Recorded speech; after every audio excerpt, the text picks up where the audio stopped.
ఓం విఘ్నేశ్వరాయ నమః. ఓం శ్రీ సూర్యనారాయణాయ నమః. రథసప్తమి వ్రత కథ. యుధిష్ఠిరుడు శ్రీకృష్ణుని అడిగెను, ఓ కృష్ణ, రథసప్తమి నాడు చేయవలసిన విధి విధానమును అనుసరించి మనుష్యుడు భూలోకమున చక్రవర్తి కాగలడని నీవు చెప్పియుంటివి.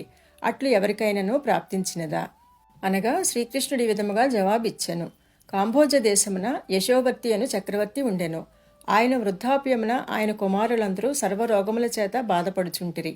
అట్టి కర్మ పరిపాకము ఎందువలన కలిగినో తెలుపవలసిందని ఒకనొక బ్రాహ్మణ శ్రేష్ఠుని అడిగెను. అట్లడిగిన రాజుతో, ఓ రాజా, వీరు పూర్వజన్మలో వైశ్యకులమున జన్మించి మిక్కిలి లోభులై ఉండిరి. అందుచేత వీరు ఇట్టి రోగములకు గురి కావలసి వచ్చినది. వారి రోగ నివారణకు రథసప్తమి రోజున జరుగు కార్యక్రమమును చూపవలెను. ఆ విధముగా ఆ వ్రతమ చూచినంత మాత్రమున దాని మహత్యముచే వారి పాపములు పోవును. కావున వ్యాధితో బాధపడు వారిని తీసుకుని వచ్చి ఆ వ్రత వైభవమును వారికి చూపవలెను అని బ్రాహ్మణుడు చెప్పగా, రాజు, అయ్యా, ఆ వ్రతం ఎట్లు చేయవలెనో దాని విధి విధానమేమో తెలుపుడు అని ప్రార్థించెను. అందులోకి ఆ బ్రాహ్మణుడు, ఓ రాజా, ఏ వ్రతము చూచినంత మాత్రమున జడత్వము నశించిపోవునో ఆ రథసప్తమి అను పేరు గల వ్రతము సర్వులు ఆచరించదగినది.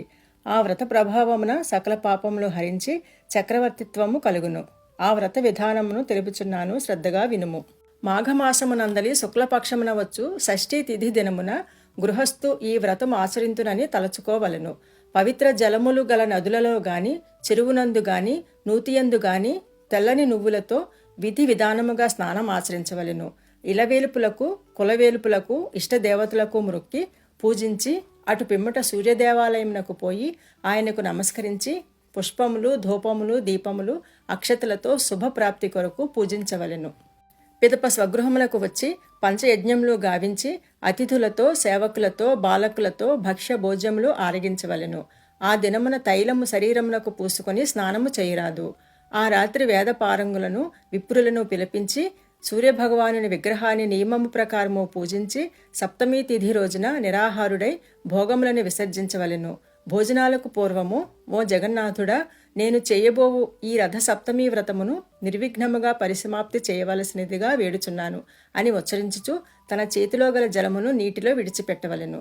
అట్లు నీటిని విడిచిపెట్టి తమ గృహమున నేలపై ఆ రాత్రి శయనించి జితేంద్రియుడై ఉండి ఉదయమున లేచి నిత్యకృత్యములాచరించి శుచియై ఉండవలెను. ఒక దివ్యమైన సూర్యరథాన్ని దీపమాలికలను చిరుగంటలతోనూ సర్వోపచారాలతోనూ తయారు చేసి సర్వాంగములను రత్నాలు మణులతో అలంకరించవలెను. బంగారంతో గాని, వెండితో గాని గుర్రాలను, రథసారథిని, రథమును తయారు చేసి మధ్యాహ్న వేళ స్నానాధికములను నిర్వర్తించుకునవలెను. వదరుబోతులను, పాషండులను, దుష్టులను విడిచిపెట్టి ప్రాజ్ఞులు మాత్రము సౌరసూక్త పారాయణము చేయుచుండగా నిజగృహము చేరవలెను. పిమ్మట తన నిత్యకృత్యములను పూర్తి చేసుకుని స్వస్తి బ్రాహ్మణ వాచకములతో వస్త్రమండప మధ్య భాగమున రథమును స్థాపించవలెను. కుంకుమతోనూ, సుగంధ ద్రవ్యములతోనూ, పుష్పములతోనూ పూజించి రథమును పుష్పములతోనూ, దీపములతోనూ అలంకరించవలెను. అగరధూపములు ఉంచవలెను.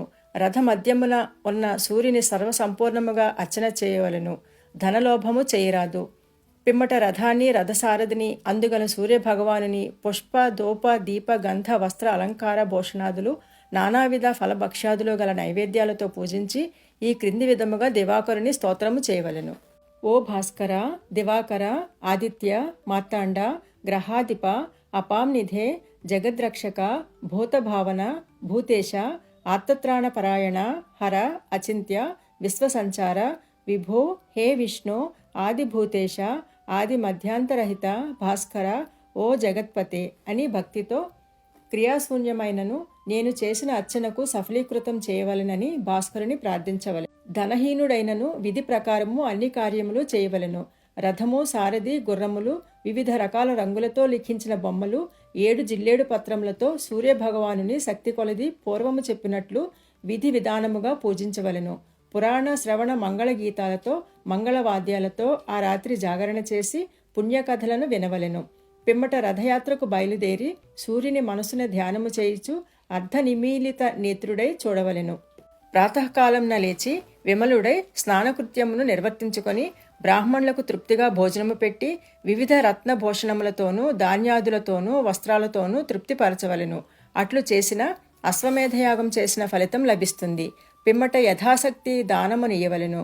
ఈ రథమును తమ పురోహితులైన గురుదేవులకు ఎరుపు రంగు వస్త్రయుగళముతో సమర్పించవలెను. ఆ విధముగా చేసినచో ఎందుకు జగత్పతి కాకుండును? కావున సర్వయత్నముల చేతను రథసప్తమి వ్రతము ఆచరించవలెను. దాని వలన భాస్కరానుగ్రహము కలిగి మహాతేజులు బలపరాక్రమవంతులు అయి విపుల భోగములను అనుభవించి రాజ్యమును నిష్కంటకముగా చేసుకుందురు.